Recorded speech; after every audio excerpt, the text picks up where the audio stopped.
नमस्कार मंडळी.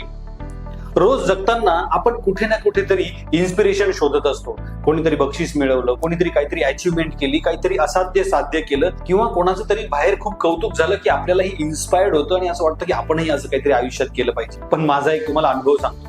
गेल्याच आठवड्यात एका आश्रम शाळेत गेलो होतो. 1ली पासून 12वी पर्यंतची मुलं होती. त्या आश्रम शाळेमध्ये राहणाऱ्या त्या मुलांकडे म्हटलं तर तशा काही फार सुविधा नव्हत्या. आई वडिलांपासून दूर आणि अगदी तोडक्या सुविधांमध्ये ती मुलं तिथे राहत होती. पण त्यांच्याकडे बघितल्यानंतर सुद्धा त्यांच्या चेहऱ्यावर एक वेगळं हास्य होतं, एक वेगळी चमक होती. त्यावेळेला वाटलं की मंडळी, जगण्यासाठी आपण खूपच भौतिक गोष्टींच्या मागे लागलेलो आहोत. पण खरंच आनंदाने जगायचं असेल तर या सगळ्या गोष्टींची गरज नसते, कारण तो आनंद हा आतून येणारा असतो. आणि त्यांच्याकडे बघून सुद्धा मला मनापासून खूप इन्स्पिरेशन मिळालं की हो, आपणही आनंदी जगू शकतो. थोडक्यात काय तर इन्स्पिरेशन कुठूनही मिळू शकतं, अगदी लहानांकडनं मोठ्यांकडनं. पण आपण ते वेळीच हेरणं गरजेचं आहे, कारण शेवटी आपल्याला त्याची गरज आहे.